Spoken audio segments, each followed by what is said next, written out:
Estamos en Encuentro con Julio Villagrán. Buenos días a todos los salvadoreños que ya están pendientes de este espacio. Gracias por preferir quedarse con nosotros. Hoy es viernes 6 de julio. El tiempo avanza pero tan rápido. Gracias a todos aquellos que pendientes de la programación. Anoche fue el inicio de esa gran alianza que tenemos con la Universidad Centroamericana UCA, con el programa Miradas los jueves a las 7 de la noche. Esta noche seguimos con nuestra propuesta de plataforma. A las 7 de la noche puede encontrar ya nuestro espacio plataforma. Y el próximo domingo también los invitamos para que no se pierdan Conversando con Correa. Hablará con Cristina Fernández de Kirchner este próximo domingo a las 7:30 de la noche. Es la propuesta que tenemos para todos ustedes en TVX. Esta mañana vamos a hablar sobre un tema muy importante para el país: la inconstitucionalidad que se le dio a la ley de amnistía y lo que se nos ha venido luego. Este día algunas organizaciones sociales presentarán algún pedimento al Tribunal de Ética por algunas personas que están desde la Asamblea Legislativa tratando de hacer algunos procesos de crear una nueva ley que de reconciliación le llaman, entiendo, para evitar que la ley de amnistía vuelva a funcionar tal como la Sala de lo Constitucional lo decretó hace un par de años. De eso vamos a hablar este día. Me acompaña ya en el estudio nuestro buen amigo, el periodista Óscar Pérez. Los periodistas también fueron afectados en el conflicto armado y en nombre de los periodistas, algunas organizaciones de colegas periodistas también tienen están participando dentro de estos movimientos sociales que ven con detenimiento el proceso de la inconstitucionalidad de la ley de amnistía. Me acompaña Óscar Pérez, periodista, con quien vamos a platicar esta mañana. Óscar, gracias por venir con nosotros. Buenos días, Julio. Gracias realmente por la invitación. Es un gusto. Años de no verte. Uy, bastante, ¿verdad? Mucho tiempo de no vernos. Pero bueno, aquí no has cambiado, Julio. Aquí estamos, Óscar, con esta propuesta y esperamos que nos cuentes qué está pasando, qué va a pasar este día también en el país. Las organizaciones sociales se aprestan a ir al Tribunal de Ética. De eso vamos a hablar esta mañana con nuestro amigo Óscar Pérez. Quédese con nosotros, ya regresamos. Estamos ya en Encuentro con Julio Villagrán. Gracias por preferir quedarse con nosotros. Hablaremos de la ley de amnistía que se decretó luego del conflicto armado en el país. Quiero contextualizar un poco este tema y voy a valerme de un artículo periodístico que dice que la ley fue declarada inconstitucional el 13 de julio de 2016, hace 2 años, y con esto se quitó el candado para que todos los crímenes de guerra señalados en el informe de la Comisión de la Verdad y otras graves violaciones a los derechos humanos cometidas durante la guerra civil en El Salvador se judicialicen.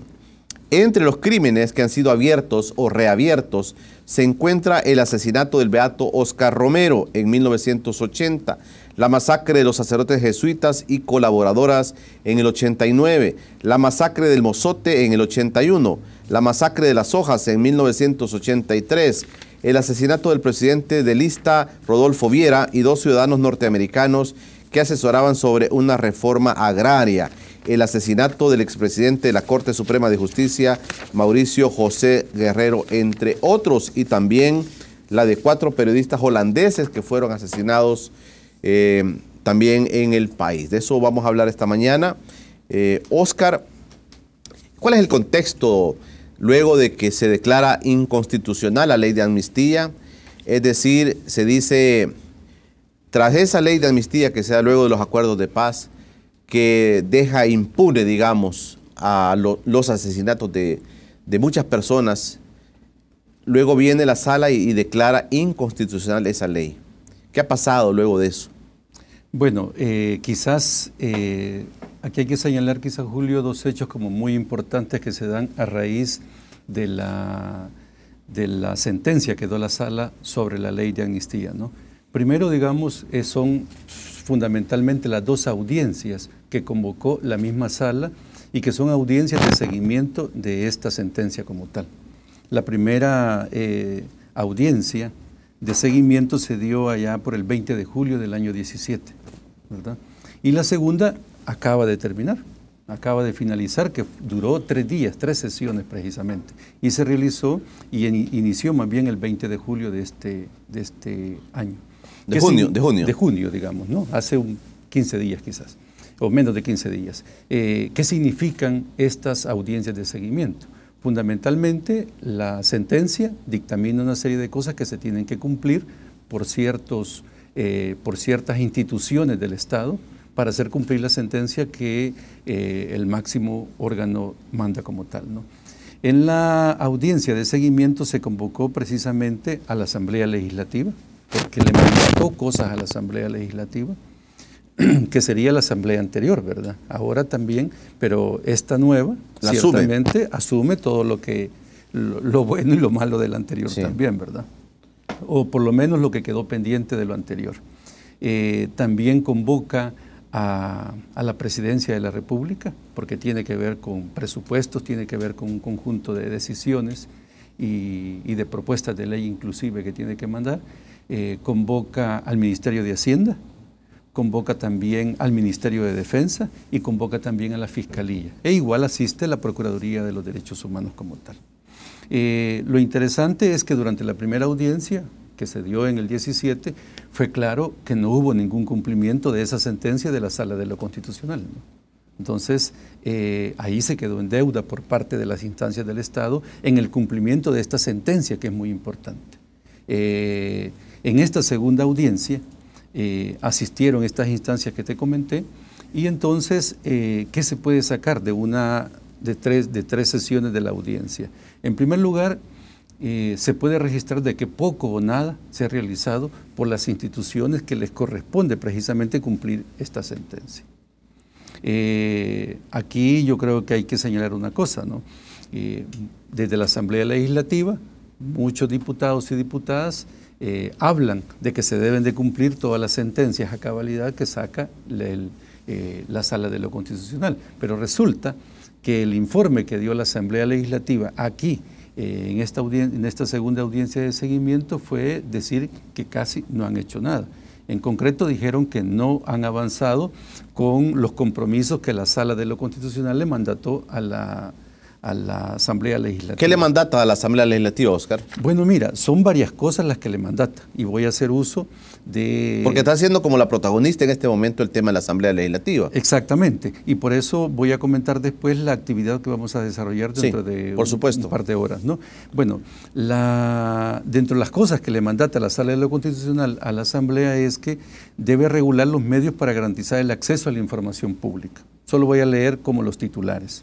Segundo, disponer de los recursos adecuados, dice, para responder en el menor tiempo posible a las exigencias de las víctimas y sus familiares y de la sociedad salvadoreña respecto a las investigaciones, el enjuiciamiento y esclarecimiento de la verdad. Y así sigue la nota.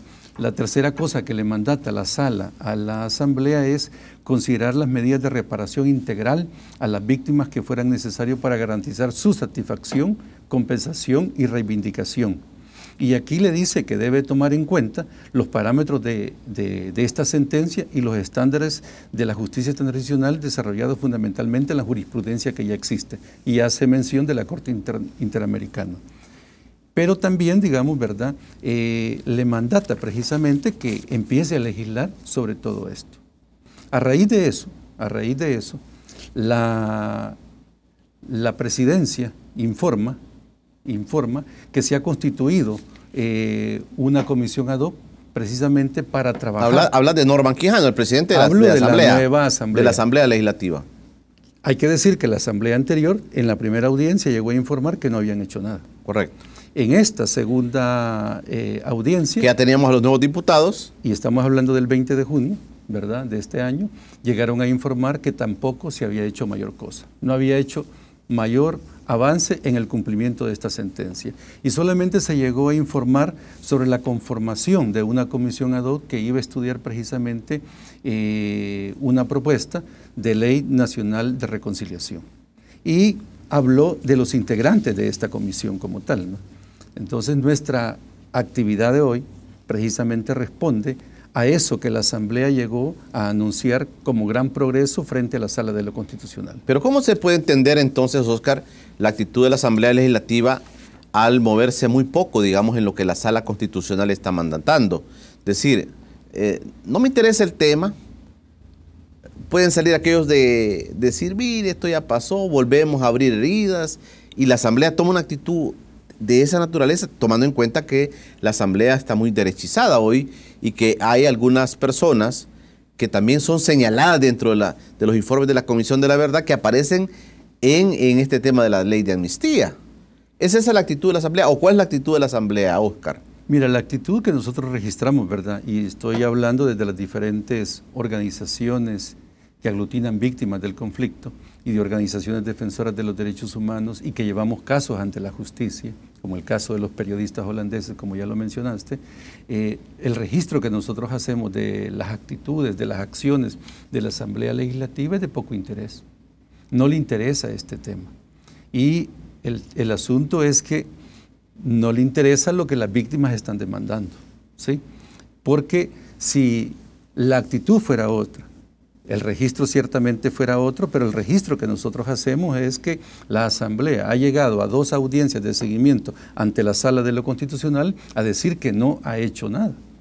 Y el único resultado, el único avance que registramos de la Asamblea Legislativa es precisamente la instalación de esta comisión ad hoc. Y hay que señalar una cosa, esta comisión ad hoc fue precisamente dada a conocer el 18 de junio, cuando la segunda audiencia de seguimiento que convocaba la Sala de lo Constitucional era el 20. ¿Quiénes componen la comisión ad hoc, Óscar? Bueno, mira, el doctor Norman Quijano anunció, ¿verdad? Y ese documento de la misma Asamblea Legislativa, a 4 personeros de la Asamblea, o 4 diputados y diputadas de la Asamblea Legislativa. El coordinador es el diputado Rodolfo Parker, por el PDC. Está por Arena Mauricio Ernesto Vargas, está por el PCN Antonio Almendaris y por el FMLN está Nidia Díaz y por Gana está Juan Carlos Mendoza. Entonces hay 4 miembros, 3 diputados y 1 diputada que conforman esa comisión ad hoc que va a estudiar las implicaciones, dicen, de la sentencia de la Sala de lo Constitucional de cara a la sentencia de la ley de inconstitucionalidad que se menciona. Todos estos diputados vinculados al tema del conflicto social, Óscar, sí. Todos, inclusive Rodolfo Parker, se entiende, aparece dentro del informe de la Comisión de la Verdad como el defensor de la Fuerza Armada, si no me equivoco. Sí, bueno, ya voy a hacer quizás un relato de cada uno de ellos para poder, por favor, digamos, sí, para poder argumentar. Porque es interesante viendo la actitud que tú estás hablando de la Asamblea Legislativa, o sea, porque también vamos a ver si va a caminar o no va a caminar el proceso que se le ha pedido o que le ha mandatado la Sala Constitucional. Bueno, alguien digamos, señalaba y hacía una figura, digamos, como cuando se vio la conformación de esta comisión. Bueno, dice como cuando el ratón ponen a cuidar al queso, ¿no? Cuando los ratones dicen, bueno, el queso lo vamos a cuidar nosotros y lo vamos a repartir de esta forma, ¿no? Entonces algo así es esta comisión ad hoc. Pues mira, nosotros ahora, este conjunto de organizaciones que representamos víctimas y organizaciones de derechos humanos, vamos a presentarnos hoy frente al Tribunal de Ética Gubernamental, que es vecino de acá de este canal precisamente, para demandar y denunciar precisamente la conformación de esta comisión ad hoc por parte de la... Eso es lo que van a demandar. Exactamente. Y la vamos a demandar fundamentalmente, la denuncia está, porque hay que hacer la denuncia y eso es lo que vamos a hacer, porque a nuestro juicio, ¿verdad? Y por todos los registros que existen, ciertamente existe un claro conflicto de intereses entre los diputados y diputadas que conforman esta comisión. Vale, vamos a hacer una pausa y me vas a contar a detalle lo que ustedes analizan o lo que las organizaciones sociales han analizado sobre estos personajes. De eso creo que vamos a hablar en el siguiente bloque, Óscar, para que ilustrar la demanda que ustedes están haciendo. Le están pidiendo al Tribunal de Ética Gubernamental que aquí con estas personas que conforman la comisión ad hoc hay conflicto de intereses, todos vinculados al tema del conflicto social que vivimos en el país. Esa es la propuesta para el siguiente bloque. Quiero recordarle, hoy hay fútbol, hoy es Rusia, hoy juegan a las 8 de la mañana y juegan también al mediodía. Pero si usted al mediodía quiere degustar, bueno, hoy en la mañana también puede hacerlo con sus amigos, con su familia, con sus hijos. Algunos están diciendo, vámonos papá a ver el partido a algún lugar. Flying Wings es una buena propuesta.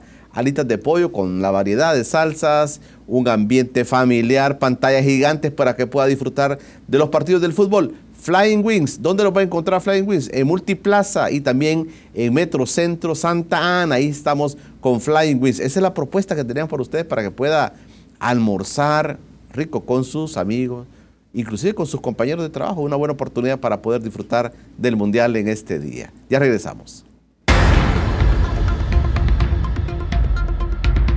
Estamos de regreso en Encuentro con Julio Villagrán. Gracias por preferir quedarse con nosotros. Un saludo muy especial a todos los salvadoreños que viven fuera de nuestro territorio, en Canadá, en Estados Unidos, en Filipinas, en Australia. Gracias por sus comentarios, gracias por estar pendientes de este espacio de Encuentro con Julio Villagrán. Hoy hablamos del tema de la ley de amnistía. La Sala Constitucional hace 2 años declaró inconstitucional la ley de amnistía y ha pasado muchas cosas y le mandató a la Asamblea Legislativa conformar una comisión ad hoc para que pueda darle seguimiento al tema de la inconstitucionalidad de esta ley. O sea, es como volver a decir, eso de la ley de amnistía realmente no lo vio bien la Sala, y es un buen punto, Oscar, que argumenta la Sala Constitucional para declarar inconstitucional la ley de amnistía. ¿Cuál es el argumento más fuerte, Oscar, que encuentran ustedes en lo que la Sala expone para digamos, derogar esta ley de amnistía?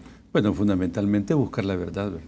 O sea, ciertamente El Salvador necesita encontrar la verdad de lo sucedido durante el conflicto pasado. O sea, no podemos llamar y hablar de reconciliación en este país si este país no conoce la verdad de lo sucedido, ¿no? Y aunque nos duele, hay que conocerla, ¿no? Mucha gente habla de que estamos... No es tanto el tema del revanchismo, ni la venganza. De ninguna manera. Yo creo que se necesita encontrar la verdad de lo sucedido, aunque nos duela, ¿verdad? Y eso no significa abrir heridas, porque las heridas no han cerrado precisamente, ¿no? Y si no han cerrado, no hay reconciliación en este país.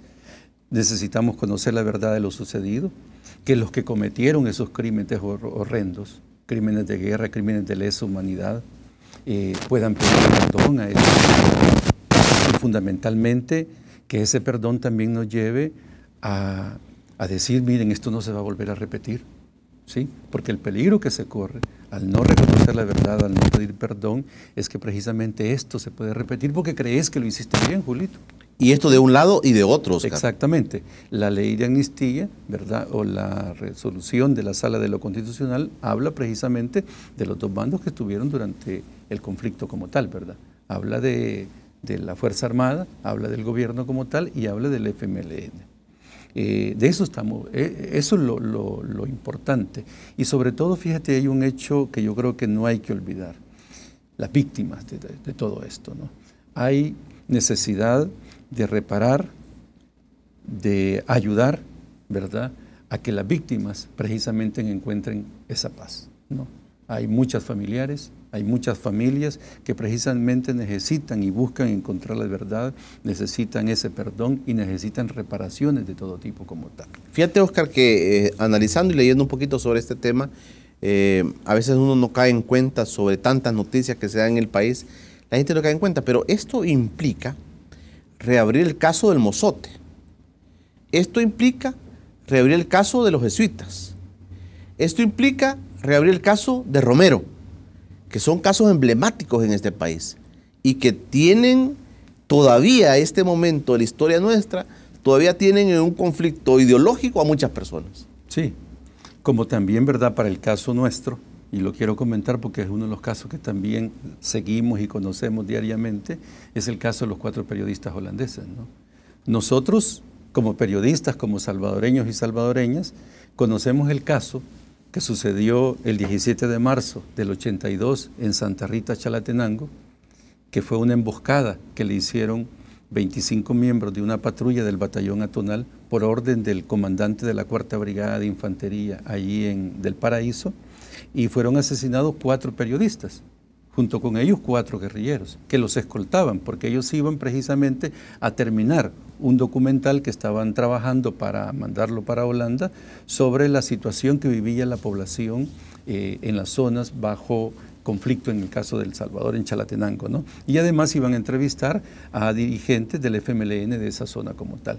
Ellos fueron emboscados, fueron asesinados como periodistas, cumpliendo una misión como periodistas.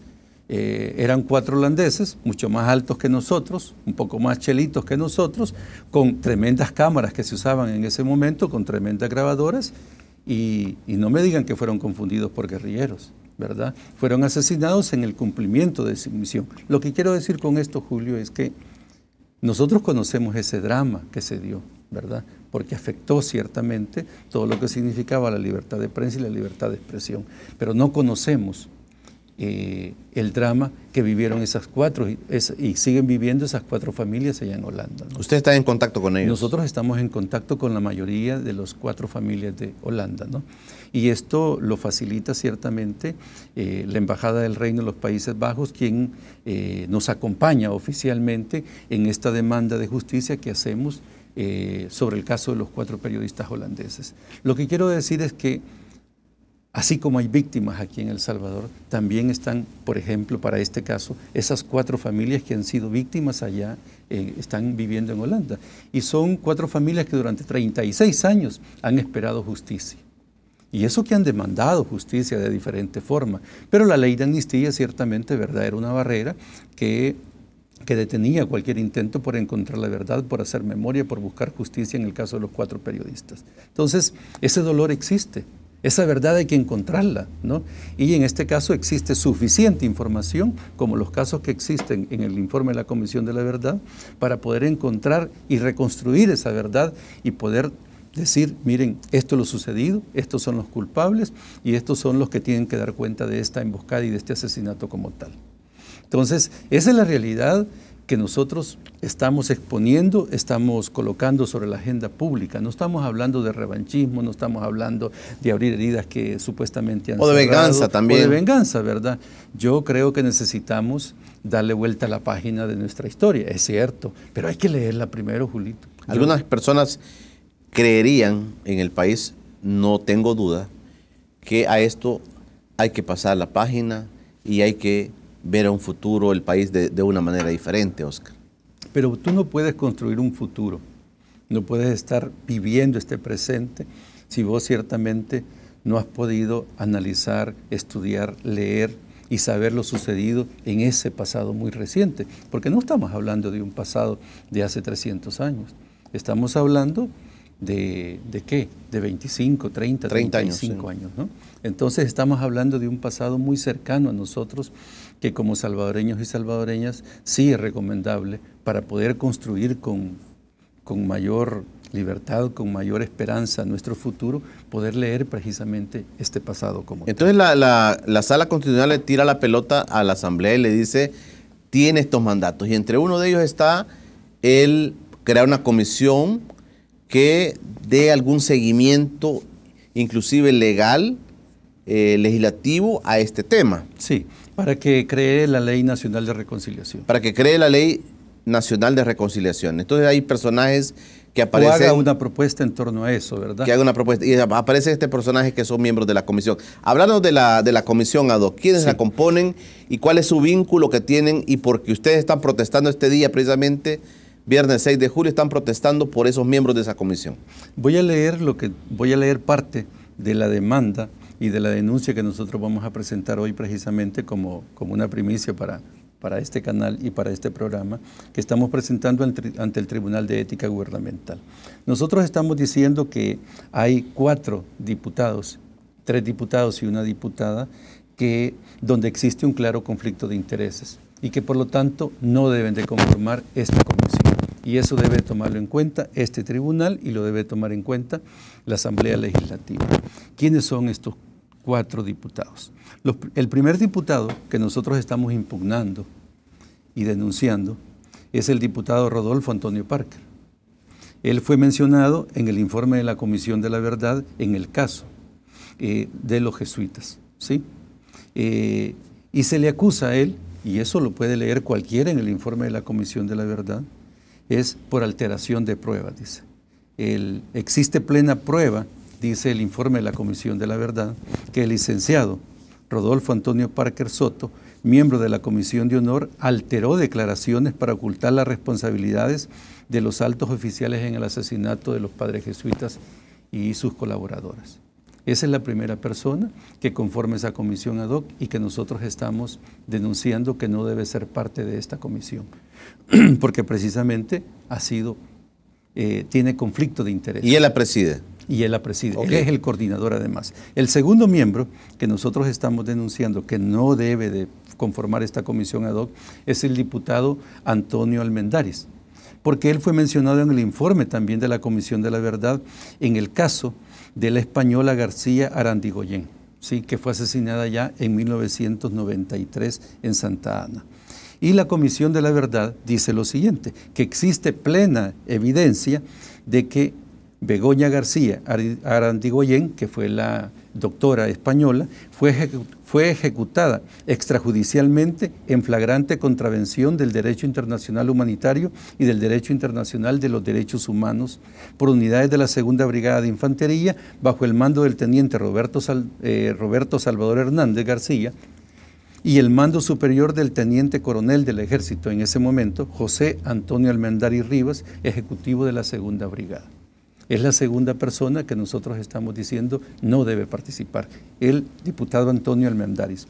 El tercer diputado es Mauricio Ernesto Vargas, de Arena, que fue integrante, y aquí la denuncia está fundamentalmente porque fue integrante de la conocida Tandona, ¿verdad?, que fue una de las promociones de la escuela militar más activas y con más poder durante el conflicto armado, que presumiblemente fue responsable de graves violaciones de derechos humanos, ¿sí?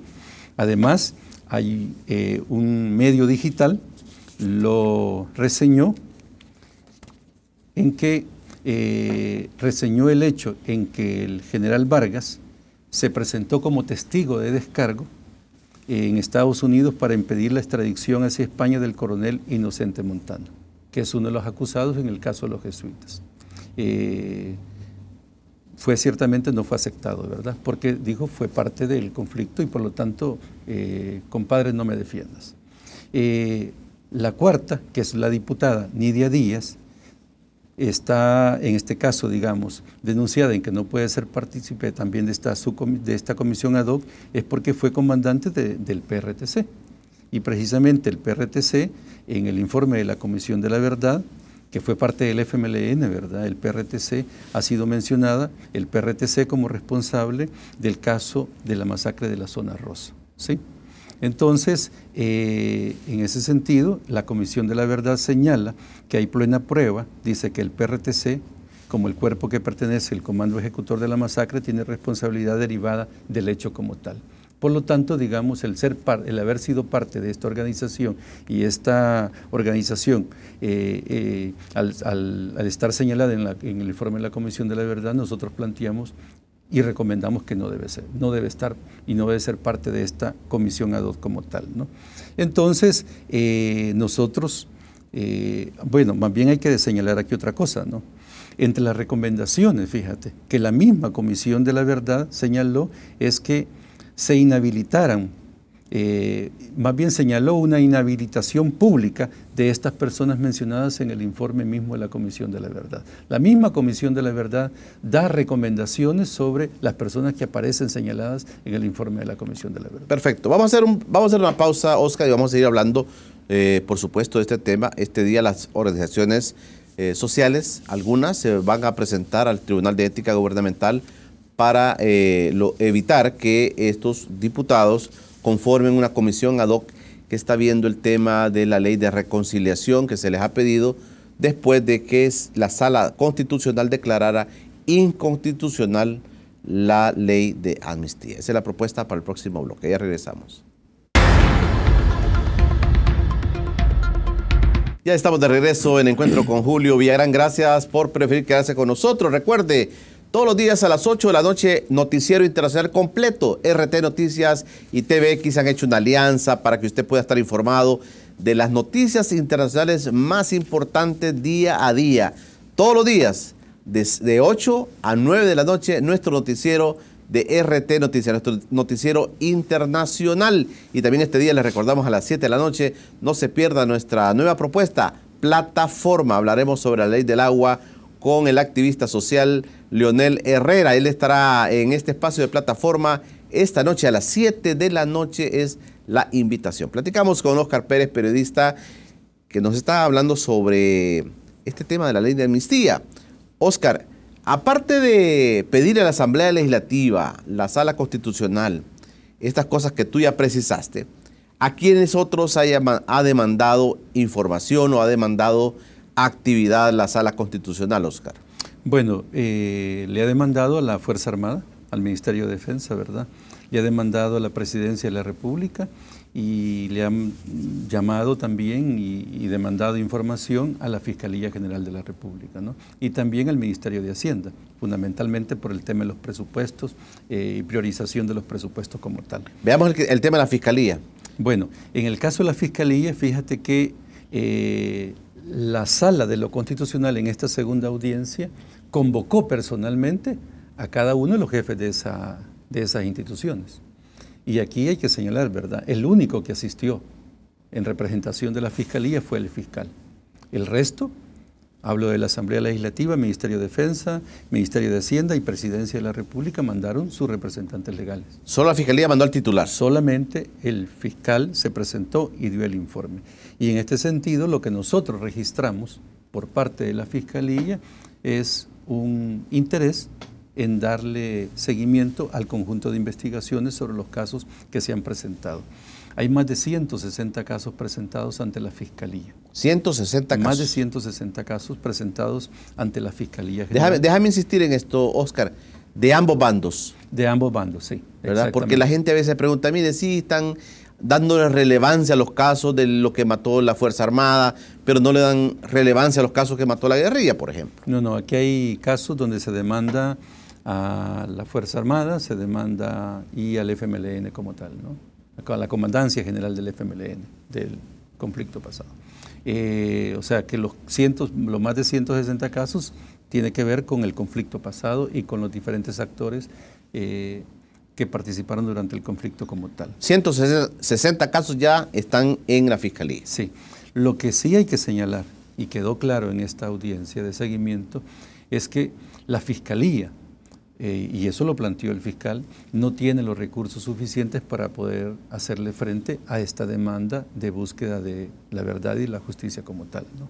O sea, demandó que no tiene presupuesto, no tiene personal y que por lo tanto lo único que ha hecho es crear una unidad que está trabajando con estos 160 casos y está en ese proceso de investigación. Entiendo que son 4 personas nombradas, nada más. Ese es el tema de fondo.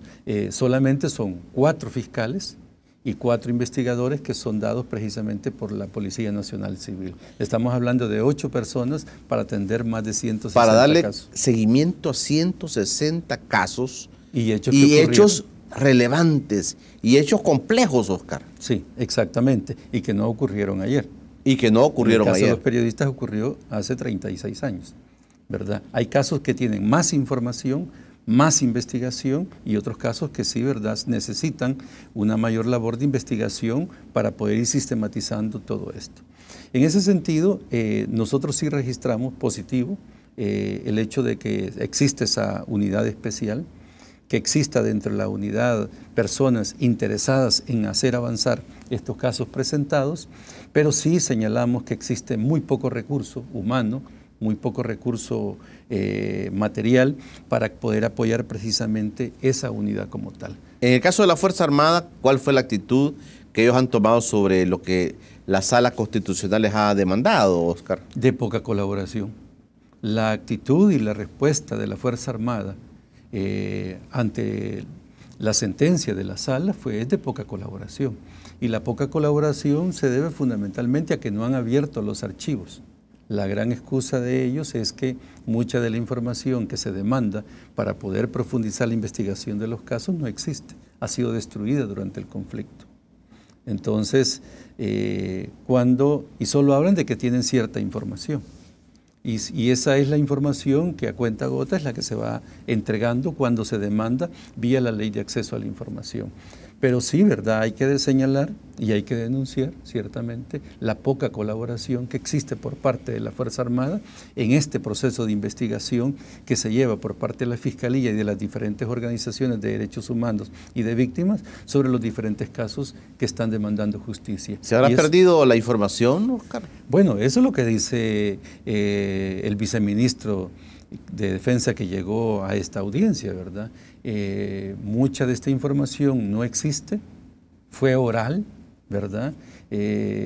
Fue también, digamos, destruida en algunos cuarteles cuando la guerrilla tomaba los cuarteles y destruía todo el cuartel. Ahí dice que se destruía todo, pero ciertamente hay información que la tiene que tener el Estado Mayor, la tiene que tener la Fuerza Armada, porque asumimos que es una institución no solo disciplinada, sino también que sistematiza toda la información que es valiosa para su institución y para el país como tal, ¿verdad? En el caso de los jesuitas, por ejemplo, se ha llegado a decir que las órdenes no quedaron registradas, digamos, en las bitácoras que llevaba la Fuerza Armada y que lo que se dijo, lo que se cuenta, digamos, lo que aparece en algunos informes, es aquellas conversaciones entre los militares para poder ingresar a la UCA en el caso.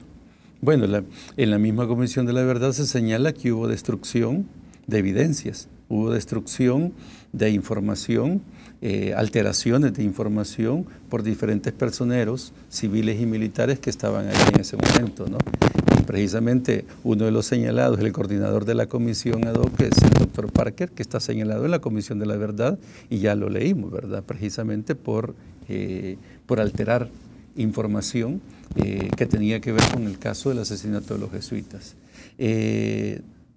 Nosotros consideramos que la Fuerza Armada tiene información y lo que debe recibir la Fuerza Armada es el mandato desde el Ejecutivo, desde la Presidencia, a que abra los archivos que tiene, los archivos militares, para que la Fiscalía y las demás organizaciones y la sociedad civil entera salvadoreña podamos hacer las investigaciones pertinentes y en ese sentido ir encontrando conjuntamente y reconstruyendo esa verdad.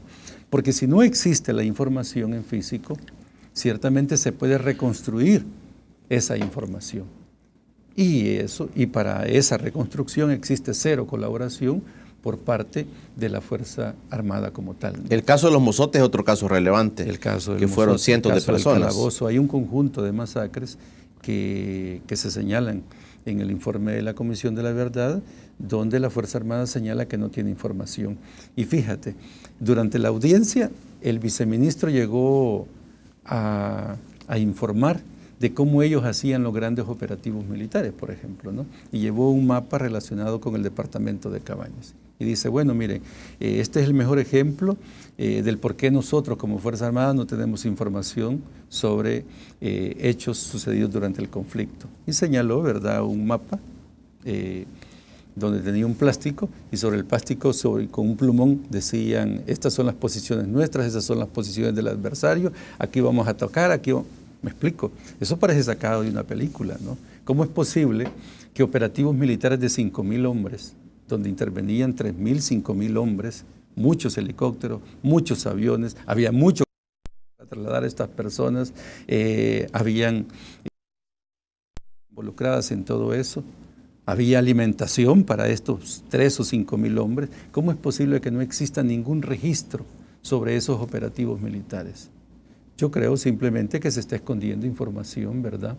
Y eso no facilita lo que la Sala de lo Constitucional ha mandatado precisamente a una instancia tan importante como la Fuerza Armada. Yo creo que la Fuerza Armada debería de facilitar precisamente esta información para así poder encontrar con mayor facilidad o reconstruir esa verdad que tanto anhelan las víctimas como tal. Perfecto, Oscar. Cuando regresemos vamos a platicar también sobre cómo la comunidad internacional nos está viendo, que las organizaciones sociales perciben o tienen información de cómo la comunidad internacional ve el tema de la reconciliación todavía después de 30 años en nuestro país. Esa es la propuesta para el siguiente bloque. Ya regresamos. Estamos de regreso en Encuentro con Julio Villagrán. Ya rápidamente hemos llegado al último bloque platicando con Óscar Pérez, periodista. Los periodistas también se vieron afectados en el conflicto armado. 4 periodistas holandeses, bueno, muchos más periodistas también nacionales también asesinados dentro del conflicto. Pero hay un hecho relevante, el hecho de los 4 periodistas holandeses, como Óscar ya lo describió, que en Santa Rita, Chalatenango, fueron asesinados. Y hay vínculos con personas que todavía viven en esos países. Óscar, personas que participaron como, digamos, voluntarios en el tema de la guerra, también asesinados, tantos casos relevantes. Pero esto da la oportunidad como para ventilar, Óscar, cómo nos ve la comunidad internacional en estos temas a nosotros y qué tanto participan, digamos, los países en colaborar para que El Salvador empuje a una verdadera reconciliación, que creo que en el fondo es lo que se busca. Sí, exactamente. Mira, yo puedo hablar con mucha precisión de lo que hemos visto y hemos escuchado precisamente, por ejemplo, de los 4, de las familias de los 4 periodistas holandeses, ¿no? Ellos ciertamente han querido buscar justicia, han querido buscar la verdad de lo sucedido durante varios años, ¿sí? Pero había una barrera que obstruía precisamente encontrar esa verdad y hacer justicia, como era la ley de amnistía. Ahí topaba todo, ¿no? Cuando se da a conocer por parte de la sala precisamente de que la ley de amnistía ya no iba y que por lo tanto se podía demandar justicia frente a los casos, sobre todo a los casos que están como prioridad, ¿verdad?, en el informe de la Comisión de la Verdad. Y el caso de los 4 periodistas es uno de los casos que está ahí. Despertó mucha alegría, mucha esperanza por parte de los familiares. Y hay que decir, no solo por parte de los familiares de los 4 periodistas holandeses, sino por parte de periodistas, asociaciones de periodistas, defensores de derechos humanos, intelectuales de Holanda y sobre todo del gobierno del Reino de los Países Bajos, para poder en ese sentido iniciar un proceso de demanda de justicia en El Salvador. Y así fue como los familiares, con mucha esperanza, ¿verdad?, se han abocado a la justicia salvadoreña por medio de 2 organizaciones salvadoreñas, como es ASDEU, que es la que lleva legalmente el caso, y nosotros lo llevamos desde la parte comunicacional como Fundación Comunicándonos, para poder encontrar precisamente eso, la verdad y la justicia. Sobre todo porque este caso en Holanda fue muy sensible, pues, ¿verdad? Hay que señalar que en el entierro de los 4 periodistas en Holanda asistieron grandes personalidades de la sociedad holandesa, entre esos la reina, representantes del gobierno, representantes de los periodistas, porque fue un caso que golpeó fuertemente a Holanda. Eran 4 periodistas que estaban cumpliendo su misión como periodistas, que era informar a Holanda sobre lo sucedido a la sociedad, a la sociedad no combatiente en el caso de El Salvador, y sobre lo que se vivía en general en El Salvador. Eso es lo que estaba recibiendo la sociedad holandesa y de pronto le matan a 4 periodistas, ¿no? Entonces, en este sentido, lo que quiero decir es que existe desde las diferentes instancias internacionales, existe mucho interés en el seguimiento de la sentencia de la sala y de lo que está aconteciendo en este momento en la Asamblea Legislativa. Este no es un tema ideológico en el país, no, Óscar. Este es un tema más humanitario, es un tema más de ir en la búsqueda de la verdadera paz de nuestro país, un país que vive dividido ideológicamente, un país que todavía tiene algunas cosas que no las logra superar.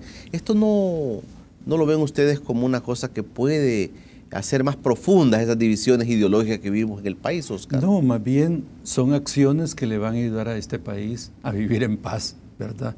Y que nos van a servir para poder avanzar en esa senda de mayor esperanza, porque si existe reconciliación, si existe verdad sobre lo sucedido, yo creo que es más fácil avanzar, pues, ¿verdad?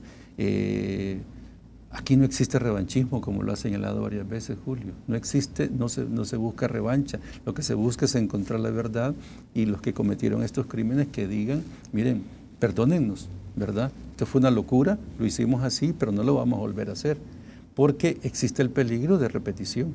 Y eso es lo que hay que evitar en este país, ¿no? En ese sentido, ¿El gobierno en este momento colabora en este caso? Mira, nosotros quisiéramos registrar mayor colaboración por parte de la presidencia. Por ejemplo, ¿verdad? Que la presidencia le pida a la Fuerza Armada que abra completamente sus archivos para que se pueda buscar dentro de esos archivos y reconstruir la verdad de lo sucedido, ¿sí?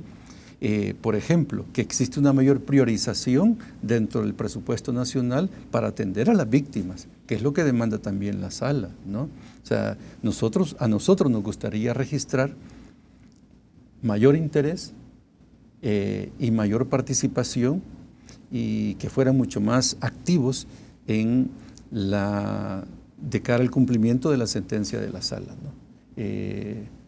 Pues ya digo, ¿verdad? Presupuesto, información de la Fuerza Armada son dos cosas que las puede hacer con facilidad, digamos, o que están dentro del mandato de la Presidencia de la República como tal, ¿no? Y digamos, en este caso, los partidos políticos, tanto Arena como el FMLN, ¿tienen alguna relación con este proceso que está pasando? Porque al final ellos también tomaron posiciones, tuvieron parte del conflicto. Casi a los finales Arena pues comienza a gobernar del 89 en adelante, el conflicto todavía estaba vigente, el FMLN todavía era parte de la guerrilla. ¿También ellos tienen participación en este proceso, Oscar? Bueno, mira, nosotros hay que decir que no hemos registrado ningún acuerdo que pueda existir entre Arena y FMLN para poder actuar igual en este proceso de cara a la sentencia de la sala, ¿verdad? No, hay que decirlo así con claridad, no registramos ningún acuerdo.